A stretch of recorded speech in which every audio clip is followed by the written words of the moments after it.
Hey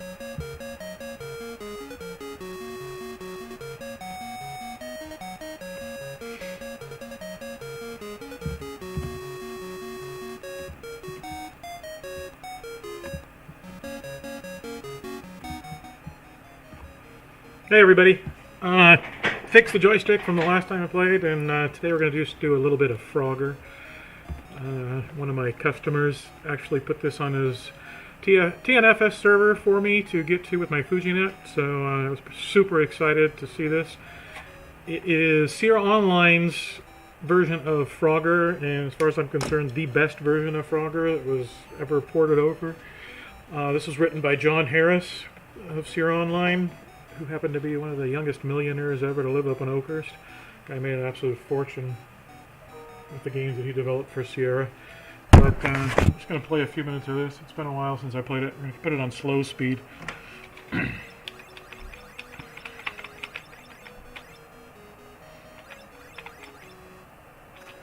Absolutely my favorite version of Frogger.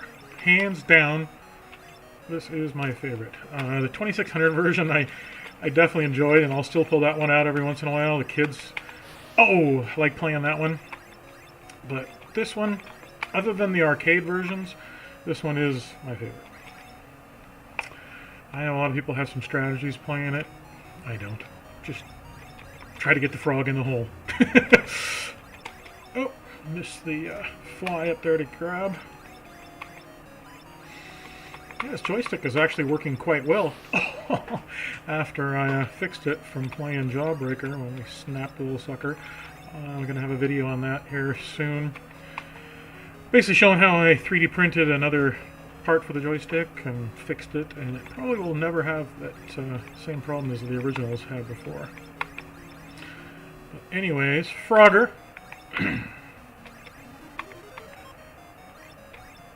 Definitely a classic from the arcades.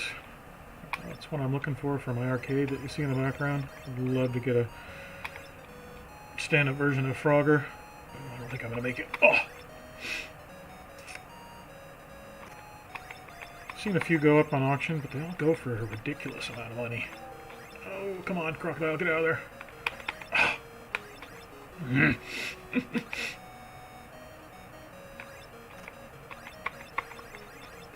I used to play this game for hours.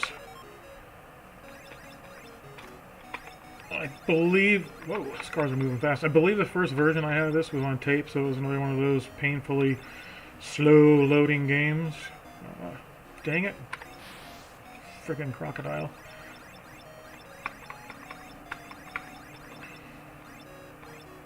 There we go. But it was worth the wait. It was worth waiting for the tape to load for this game. I forgot about the snake in the grass. This is the first time I played this game, and probably... yeah, that sucked. Probably 20 plus years it's been since I played this game. If you notice the pictures up there, that's a picture of John Harris. He was the guy who wrote this for Sierra back in the day. I think he did an amazing job. He did a bunch of other games for Sierra Online, but this one was my favorite one that he did. I remember meeting him when I was in high school, and he was the quintessential absolute nerd. Pasty white, I don't think the kid ever saw the sunlight. He spent most of his days coding, and it showed. He was a brilliant programmer, absolute brilliant programmer. And if I remember right, he bought a really awesome car from all the money that he had made working for Sierra. And I'm pretty sure he got married to an absolute gorgeous woman. Although I don't know what's happened to him in the years. I should probably look him up.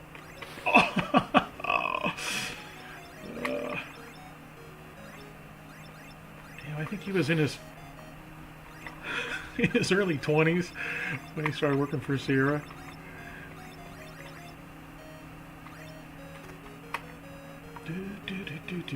I've always loved the music that goes along with this.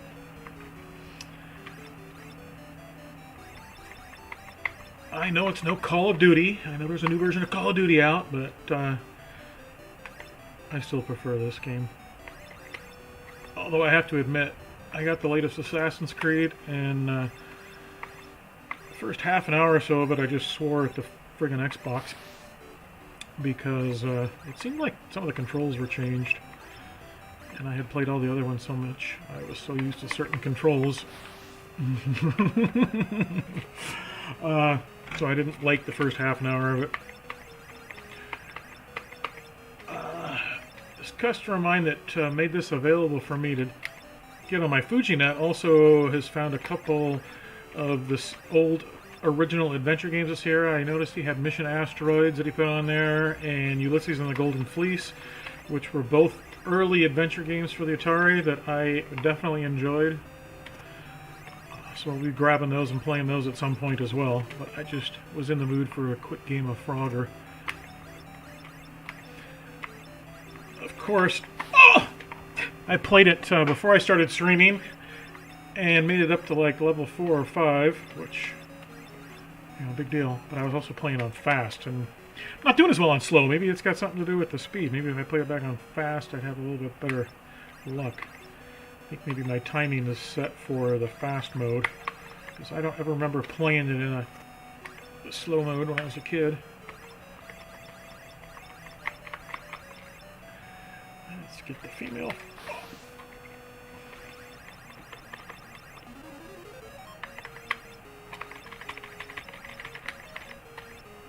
Up!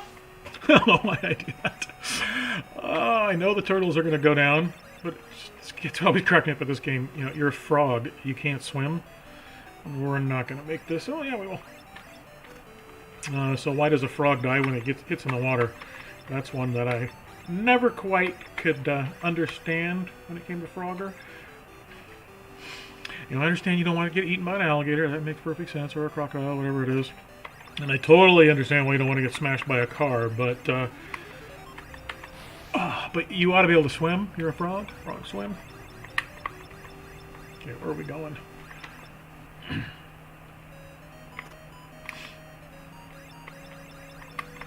But I'd love to hear from you guys. What are some of your old favorite games you used to play back in the day that you still play today? Or ones that you're looking for that you haven't been able to find? And what platform? Whether it was the Atari, you know, Apple, Commodore, you know, what did you play on? And there's a snake on that one. Let's get up there. An otter. I forgot about otters. Oh, crap. Snake. Game over. Here's the high score on that. High score is 89-10. Big deal. Yeah, let's do it in fast mode and see if we're any better at it. I think one of the things with fast mode is you really don't have a lot of time to think. You just gotta go. And perhaps some of my problem is I'm overthinking where I'm going.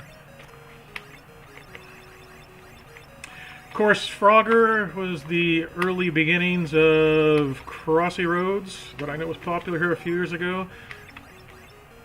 It's definitely paying homage to Frogger. Same premise.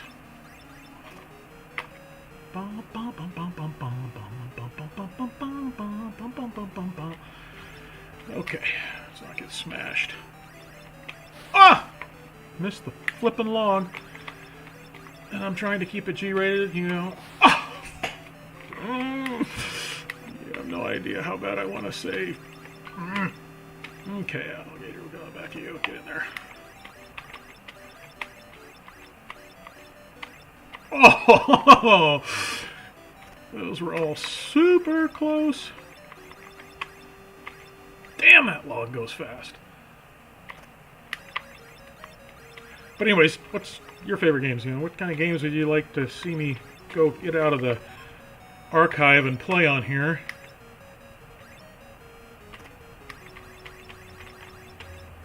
Yeah. Oh! Come on, no crocodiles, no crocodiles. Okay, now we gotta remember snakes. We're in fast mode. Still gotta get the video set up of hooking up a modern controller to this. In fact, this is what I got to hook up. It's the 8-bit Do Wi-Fi, or excuse me, Bluetooth connector, and then one of the Bluetooth controllers. I've got one for the Xbox, but I figured I'd just get this one because they're paired and hopefully they'll work together. There are some mods that we have to do on this to make it work because this is for the Sega Genesis / Mega Drive, so it doesn't quite work on the Ataris, but there's a real simple mod that we're going to show you how to do to get that to work. And then we'll be moving off this old clunker joystick that I've been using and move on to a little bit newer technology. Let's do another fast one. What the heck? Oh, whoops. Might help if you're holding the joystick correctly before you start to play. Up needs to be up, not right. I'm not sure if I'm going to like playing on the game pads. I'm so used to with these old games playing with a joystick.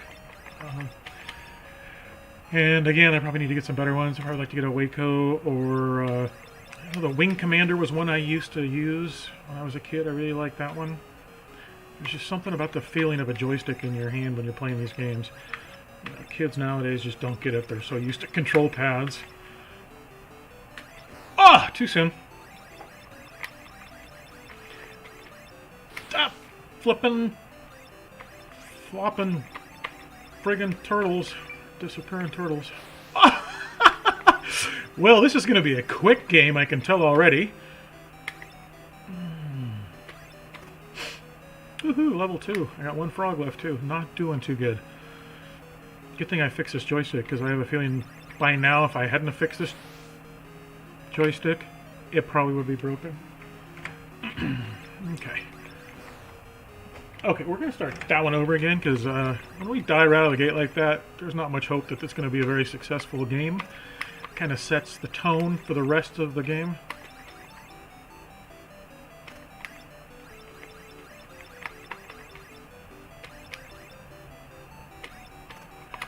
You know, there was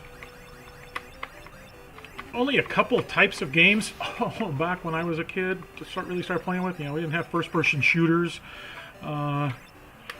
We had these kind of games that they were trying to bring over from the arcade games, and we had text adventure games and adventure games. But having these ports from arcade games were always a blast.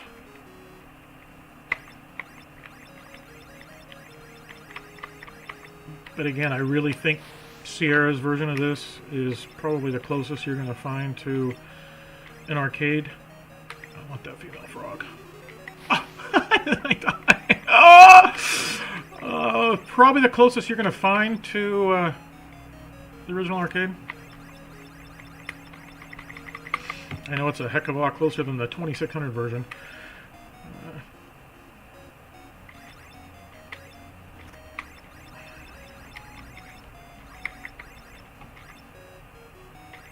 Yeah, I was hoping I was going to be looking at that end one.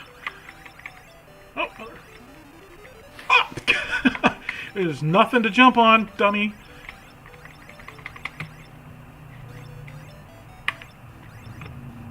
Oh boy, that was close. Almost got out of crocodile's mouth. Damn, those cars are going fast.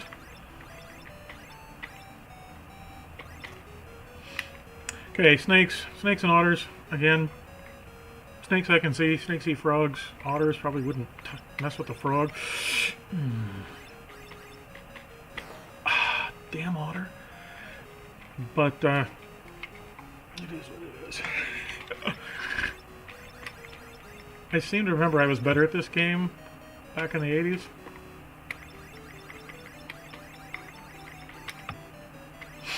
Maybe we should just try to do it as a pattern. Go from one end to the other. I know with the 2600 one, I always was getting off the edge of the screen on the log. I would forget to jump.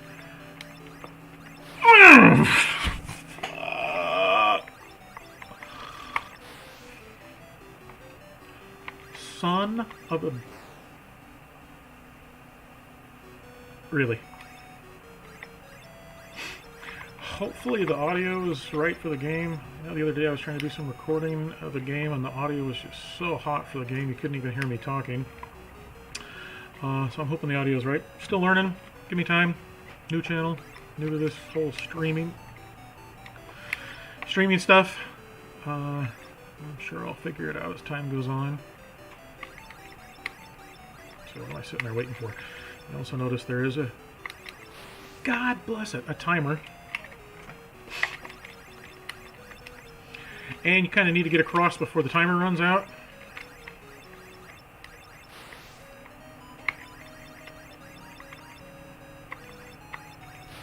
What in the fuck am I jumping at?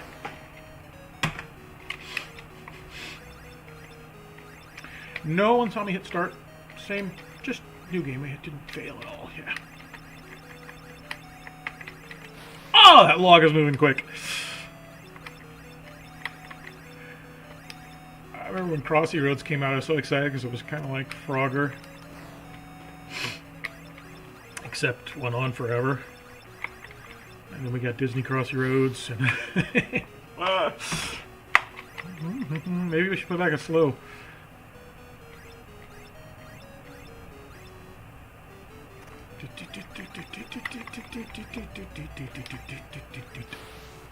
What am I doing?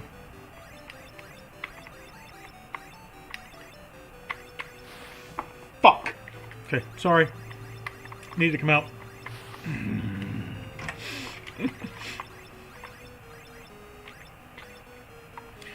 Oh well, it's not like it's not like I'm monetized, so I can get away with saying that a few times.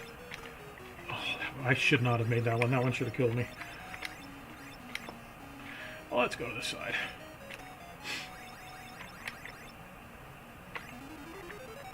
Oh shit.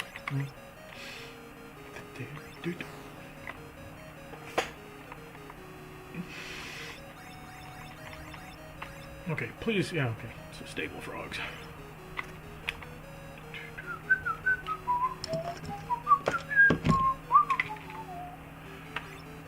Okay, let's try this again. Again, I don't think I should have made it on that one. And these cars are going so much slower. Let's not go jump in that crocodile's mouth. Compared to fast mode. So let's just get up there. Oh, by the tail of the crocodile. Or alligator, depending on what part of the country or world, sorry, you're from.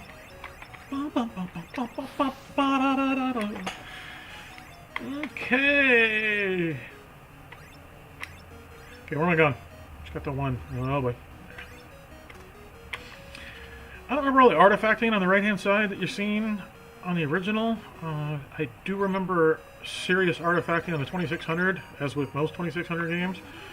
But I do not remember the artifacting that we're seeing here, so I don't know if that's something from the image that was made. You know, these are all wares. Oh! But I don't remember that artifacting, so somebody can tell me what that's all about. If it was on the original one, I don't believe it was. But, I don't have my... Actually, you know, I think I do have an original disc for this in storage. I'll have to yank it out and see if I can disc copy it, make an image of it, and see if it's on there. I really don't think it was on there.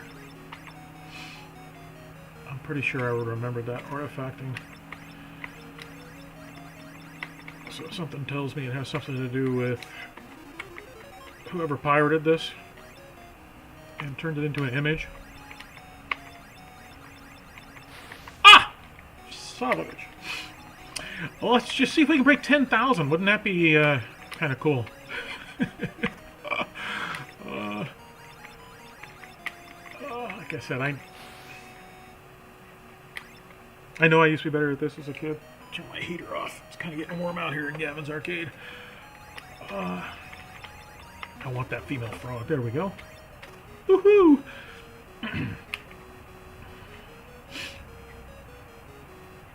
I could have sworn something told you what level you were.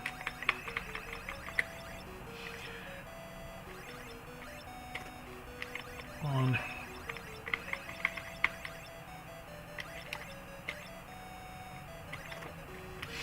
Get that corner. I can't believe how much slower this slow is compared to fast. I don't know why there's no medium. I'd kind of like to have something in the middle of this. This one might... Oh, I saw the female... Shit. That's what happens, guys, when you stare at the females. You know, you start jumping in front of cars and jumping off logs and getting killed. I don't think we're ever going to beat 10,000. What's your high score? Let me know in the comments what your high score is on this. And show proof. If you're going to brag about a super high score, I want to see a picture of it or something. You know, it's not one of those fish that was this big. I know you guys like to brag.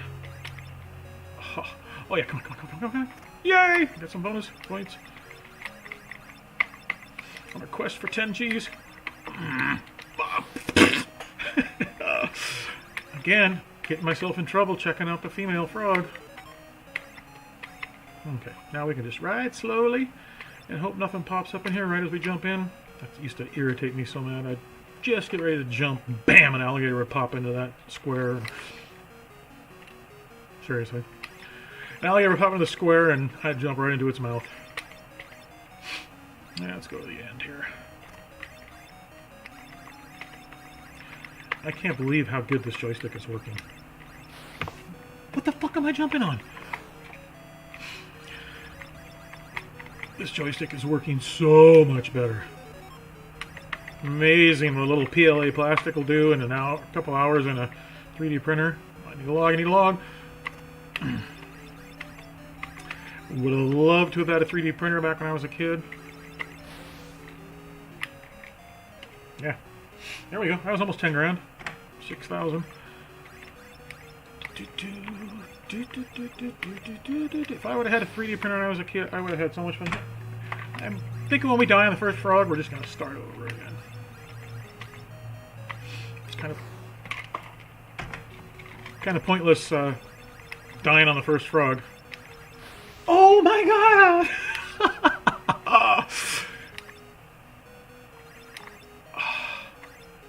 Wanted to ride all the other side, but I'm not going to waste that much time. Son of a bitch! Disappearing turtles. I can hear people screaming at their screen. No, you idiot!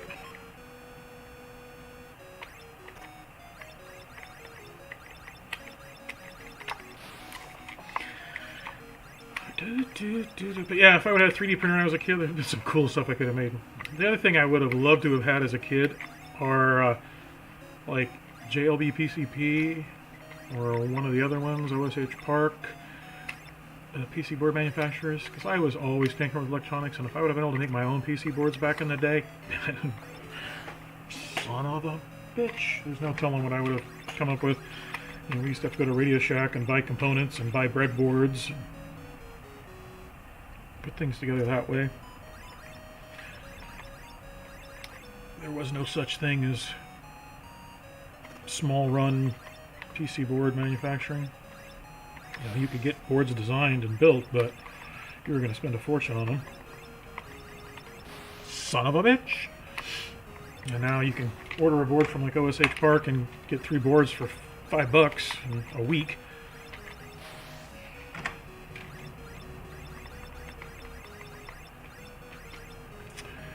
Can tell at some point I'm going to have to grab the old Apple II out. I never had an Apple as a kid. We had them in school, in high school.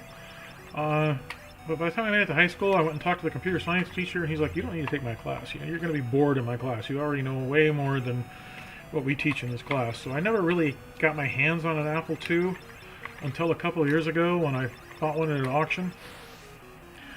Shit, but I haven't done anything with it. You know, I know it works. I don't have any software for it. I think I've got Apple Writer, and I know it. I could get that to start, but I need to make like an SD card drive for it, drive emulator for it, so I can get software on it. Son of a biscuit. And I've got a bunch of blank floppies I can use, but I need to get the software onto it. And the other thing I decided to do here a couple weeks ago is I want a DOS gaming machine. It's been a long time since I've been able to play any of the old DOS games. So I had a buddy of mine who's in a computer business. He does repair and service and support and has been doing it for decades. dude, you got any old like 386s or even better 286s? He didn't. He ended up giving me a Pentium. But I'm going to install Windows 95 on it. I've got DOS 6.22 on it. And I forgot how fun it was to install DOS. I mean, it's just so simple. Oh, man. Stay away from those damn female frogs. But I didn't get the Apple out. I also bought a Commodore 64 not too long ago. And again, I didn't have a Commodore. I had the Atari 800. That was my first computer. Was the original Atari 800, 8-bit, 16K RAM, tape drive, and a joystick. One of these pieces of shit. Begged my parents, please give me a floppy drive. Please give me a floppy drive. I gotta have a floppy drive. This tape drive is ridiculous. It takes too long. You know, my mom really didn't want to do it because they were not cheap. I don't remember how much it was, but I'm thinking multiple hundreds of dollars for 92K floppy drives. But man, it was so cool when I finally got a floppy drive. I had so much space and quick access to files. It was totally amazing. And then a friend of mine had an Atari 800 as well, and his dad had a little computer business, and we ended up discovering modems. And didn't take too long to discover bulletin boards. But back in the day, everything was a long-distance phone call. So I remember the first month, his parents got the phone bill, and it was like $400 or $500 for the time we were spending on these computer bulletin boards. And his parents were like, no more. You can't use the phone anymore. No more. Well, then we had to figure out a way of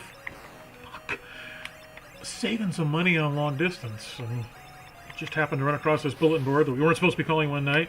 He said, hey, free long distance. I'm like, well, free long distance? How do you do that? And so began our history of phone freaking. We discovered how to hack long distance calling cards. Back in the day, if you wanted to call long distance, you had a couple of options. You could either call collect, or you could get a phone calling card from one of the major telephone companies like Sprint or MCI, which are the big ones of the day. And you'd use that. You'd call an 800 number.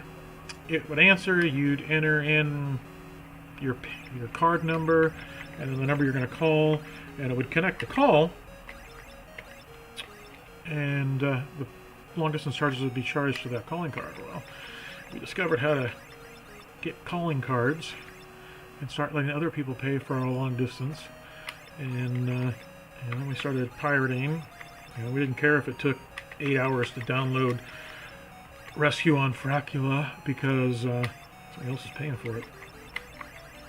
I remember my first modem was a 300 baud acoustic modem, one of the Atari ones.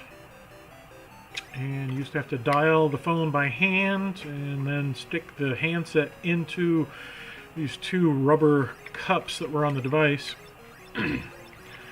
And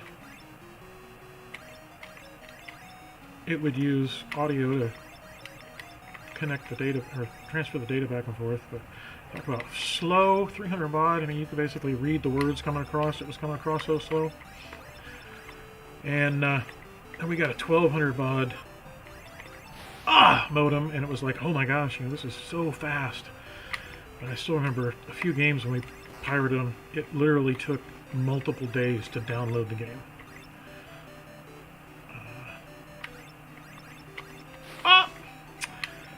Dude, we beat 10,000. When did that happen? But, again, we were phone freaks, so it really didn't matter because somebody else was paying the long distance. I had a computer bulletin board set up about that time, and we had a lot of pirate and freak stuff on the bulletin board, so my board was getting phone calls from around the world 24 hours a day. Needless to say, it didn't take long to piss off the wrong person, and they complained to the proper authorities about the information that we had on there. And the proper authorities came and decided that me having a computer bulletin board probably wasn't in my best interest.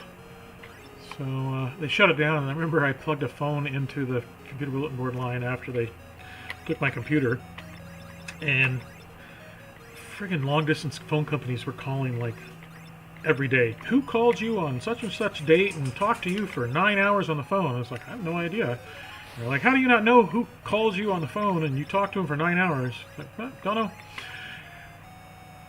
But they were just looking for me to rat out whoever it was that was calling. And I said, sorry, code of ethics. We're going to steal long-distance cards, but we're definitely not going to rat out our friends. So they eventually stopped calling. And then I remember years later I put up another bulletin board on a PC. In fact, I put up a bulletin board on a Tandy 1000. Made a multi-line bulletin board. I had two computers. I had to have two computers networked together, each with a modem in it, and each connected to a different phone line that would allow people to call the bulletin board at the same time, and they could chat or they could play online games together. It was never as popular as that first board, but it was still a whole lot of fun. There was one game that was real popular called Trade Wars, and it was just a turn-based space game where you basically are a space trader, and you've got to buy goods at one planet or outpost and take it to another planet and outpost and sell it for hopefully a profit, and then buy some of their stuff and take it somewhere else that's looking for it, and attack other players. And I think I used to call about 5 or 6 bulletin boards back in that time just so I could play Trade Wars multiple times. It was just painful having to wait 24 hours for the time clock to reset so you could get your other turns. Shit! Nobody beat 10,000. But it was still a lot of fun. It was just never the same as that original old Atari and the original bulletin board system. Crystal Palace was the name of it, because War Games was my favorite movie of the time, and Crystal Palace is what they called the NORAD base in Cheyenne Mountain. And of course I was Dr. Falcon, and my friend who was my co-sysop was Dr. McKittrick. Oh! And it was a blast. Way before the internet. ARPANET was still in its infancy. Nobody really knew what to do with it. So bulletin boards were the thing. The messages and the files. Anyways, back to the drives. Those drives only held 90K, which wasn't a whole lot of information. So when you're trying to run a bulletin board with a whole bunch of pirated games on it, you can only have 1 or 2 games if you're lucky at a time. I was able to convince my parents into buying me a couple of Rana 1000s, which were double density, so they were 180K or 160K per floppy. But still, you could, that's a few hundred messages on the message board and maybe 3 or 4 pirated games is about all you could get on that. So what we would do is, like, once a month or once every couple of months, is we'd kind of swap what games were available. Generally the hot ones.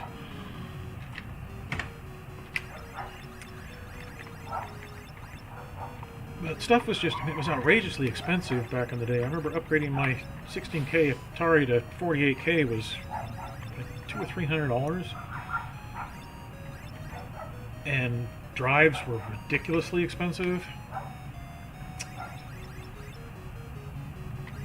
Ended up getting an 8-inch drive from a friend of mine. That same friend, his dad had the computer business, and he had some 8-inch drives around, and I thought, well, dude, if I get an 8-inch drive, I can store a lot more data on it. So I ended up talking my parents into buying me a ATR 8000 and trying to hook up the 8-inch drives. I don't think I was ever successful getting those drives to work on that. And then I got in trouble and kind of stopped messing with these computers for a while. And I think it was about 6 months ago I found an ATR 8000 on eBay, and I spent a ridiculous amount of money. I gave the guy way more than the thing was worth, but it was like brand new. So it had all the original discs, had the source code for the OS that's on it because it runs CPM. Super clean. Someday I'll get it out of the tote and see if we can get it hooked up and at least get some 5 1/4 inch floppies working on it.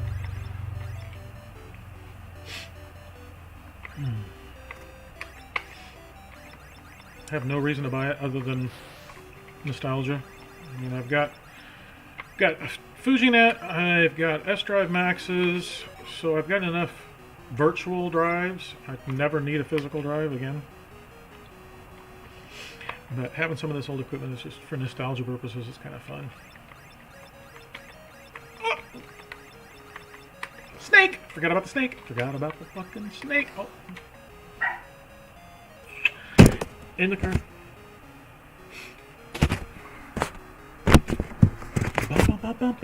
Okay, one more, and then I actually have some other stuff I gotta get done today.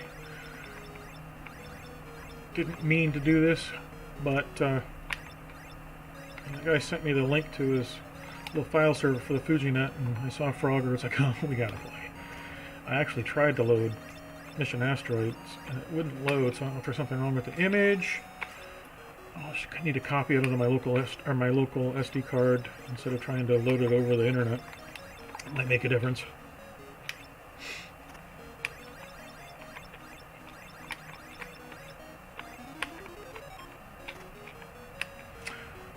But it is so fun, I think, to play these old games, especially on the original equipment.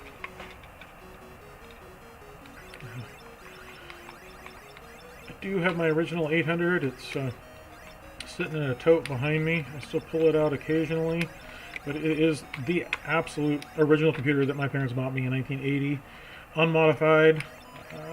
It's all stock. It has 48K memory in it. That's it. No video upgrades, no memory upgrades, no OS upgrades. Completely original. And I'm kind of a purist. I kind of like keeping things in their original form.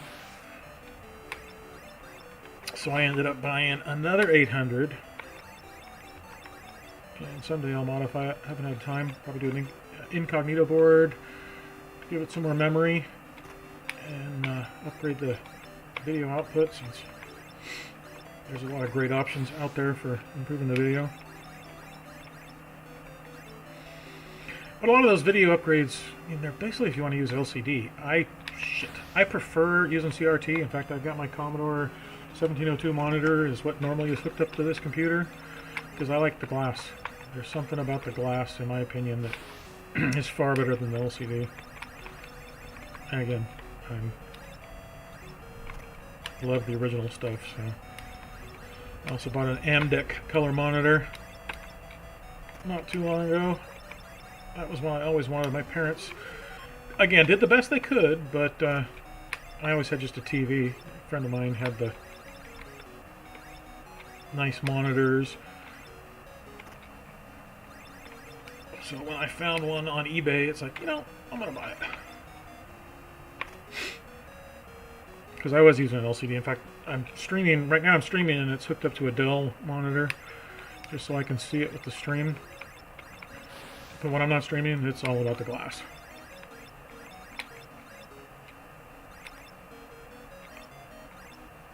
That was really close to that alligator's mouth.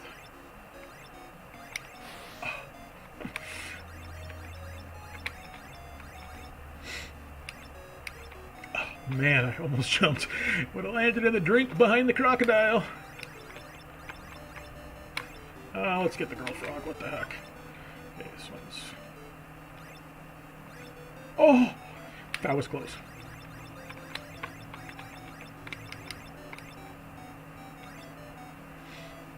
Something about these old 8-bit soundtracks. I could just listen to the soundtrack of this thing for hours. Oh! Yeah, let's jump out in front of the tractor. Okay, one more. And this is it.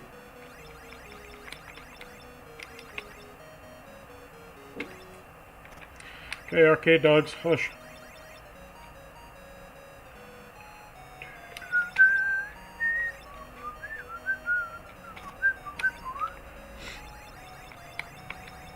I was pleasantly surprised when I got the 2600 a couple years ago and took it out for the kids, and two of my daughters played the 2600 version of Frogger for like 4 hours one night.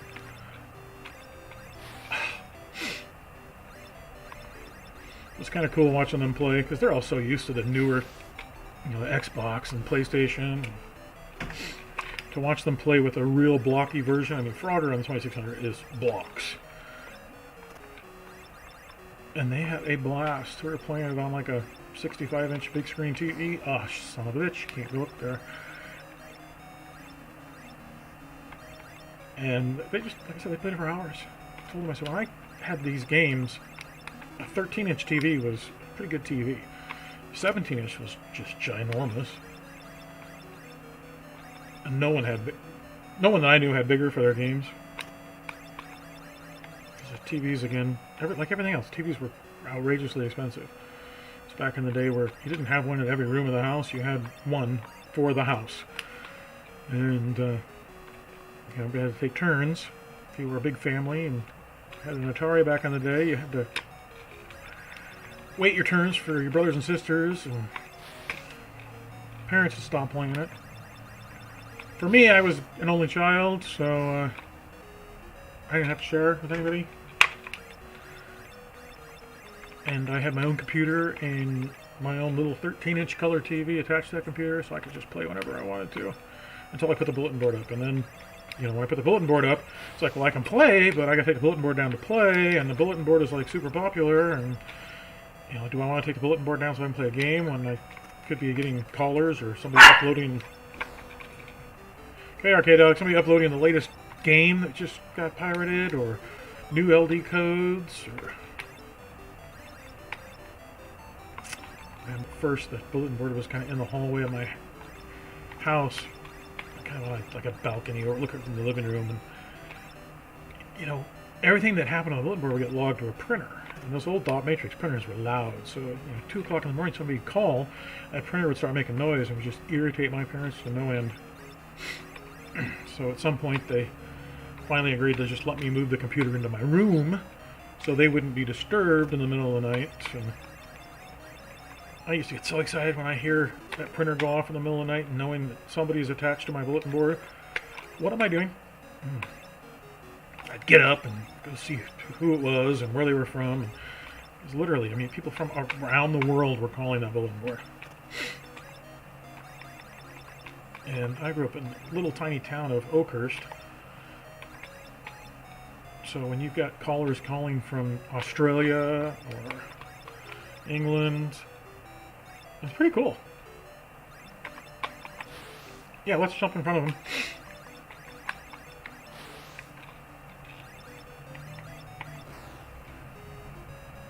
How is my frog faster than a sports car?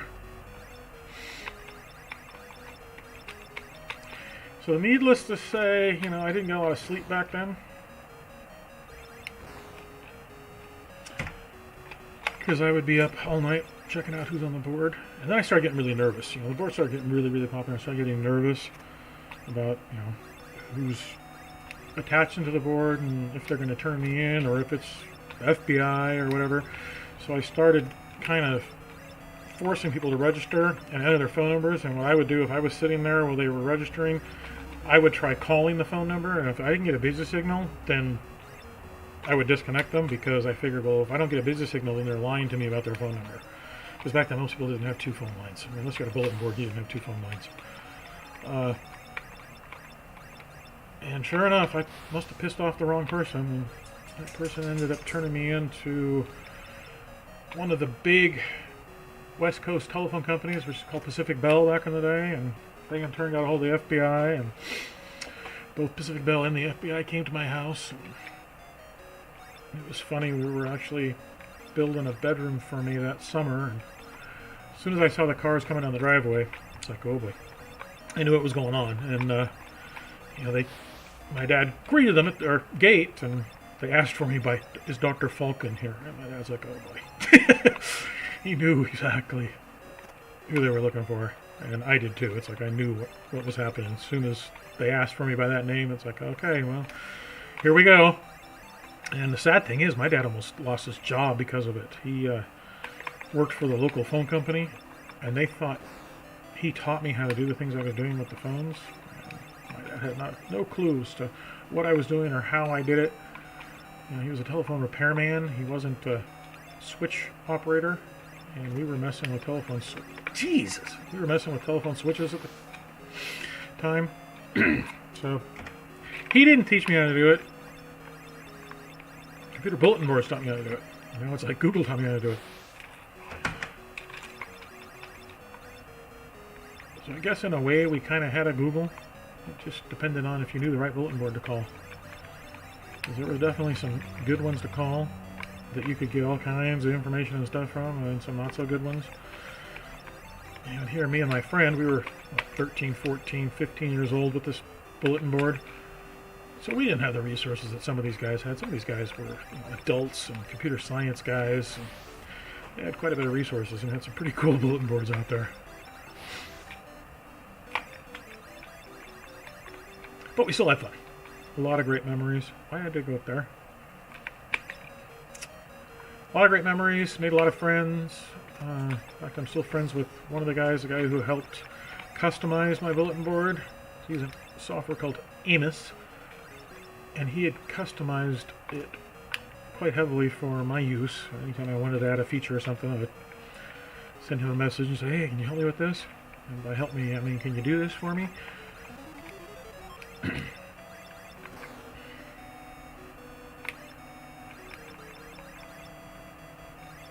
The second Atari bulletin board I tried running after I got in trouble was using Forum BBS, and I liked it, but it just wasn't the same. Amos was like an old pair of socks.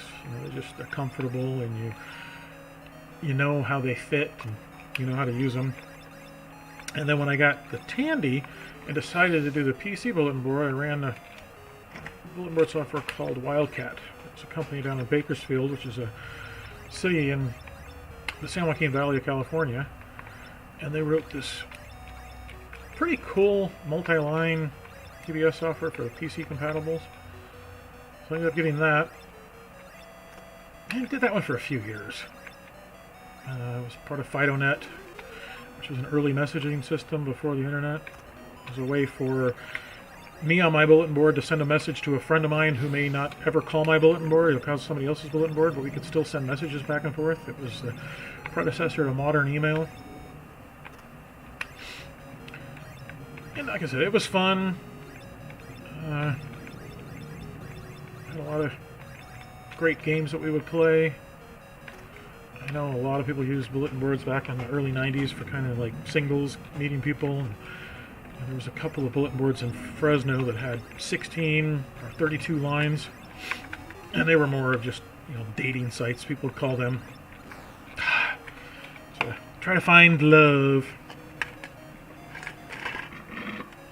And they also had meetups, local meetups for the bulletin boards. So you get a group of people meet at the local pizza place and have pizza and hang out and talk, but nothing like a room full of nerds that are kind of socially awkward to begin with, all trying to be social. That was pretty funny.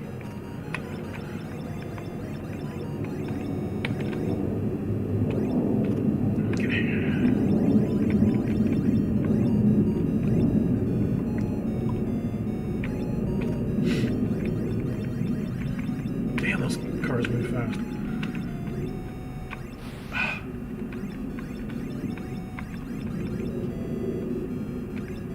Almost did it. I almost jumped on that. Shit.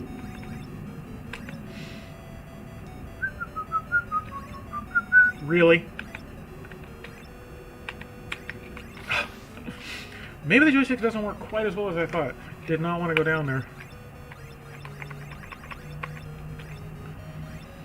Yeah, I'll get this gamepad working here in the next few days. Didn't I say last one a while ago? This game is kind of addicting. Oh, I need to see what time it is because I do have some stuff to do here before too long.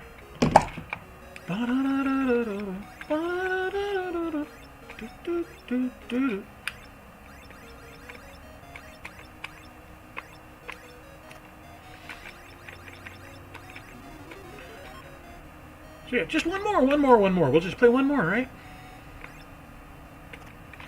These old games used to be such a time suck. Oh my gosh, you'd start playing them, and before you knew it, it was like the next day. I remember one that Jeff and I used to play all the time. It was called Castle Wolfenstein. Predecessor to Doom, and predecessor to these first-person shooters. And you could play two players. You could have one person that would move the character through the mazes, and the other person that would aim and fire the weapon. And him and I used to play for like days at a time. Loved playing that stupid game. One night we were up, it was like 3 o'clock in the morning, we were playing this stupid game. His dad's office was like right next to the family room where we had the computer. It was 3 o'clock in the morning, we started hearing his printer going off in his office. We both look at each other, it's like, holy crap, your dad's still up?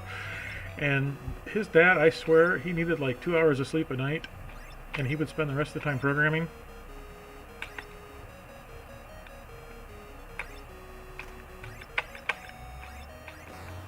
But we always thought we were the only ones up. You know, no one's up.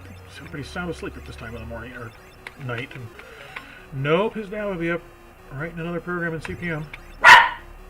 Okay, arcade dog.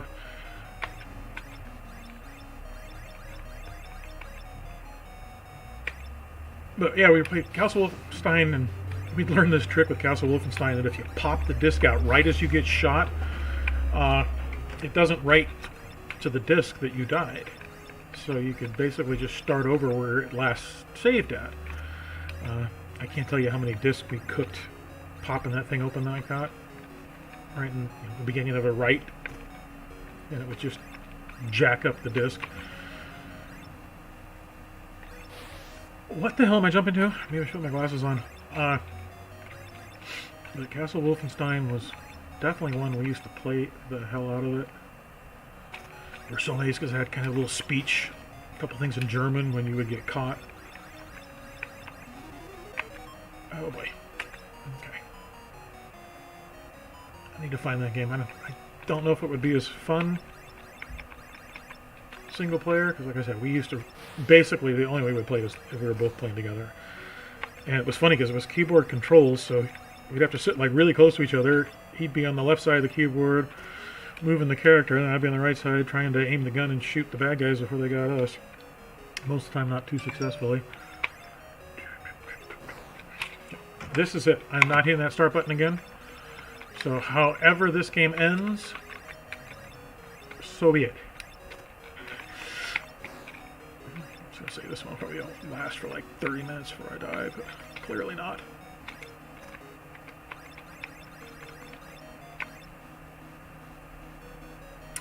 Behind Jagai Lines, Rescue on Fraculus. I remember getting that pirated before it even came out, and thought it was just such a cool game. In fact, I need to get that. I want to play that one again. It's been a while since I played that game. Never owned a copy, always had a copy. It's done by Lucas.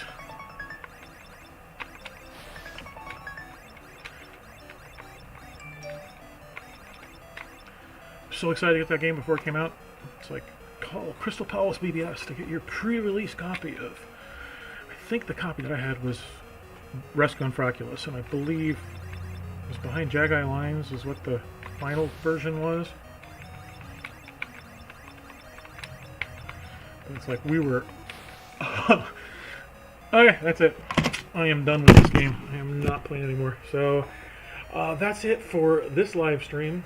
A little bit of Frogger from Sierra Online. Again, this was Sierra Online's version of Frogger. In my opinion, the best version of Frogger.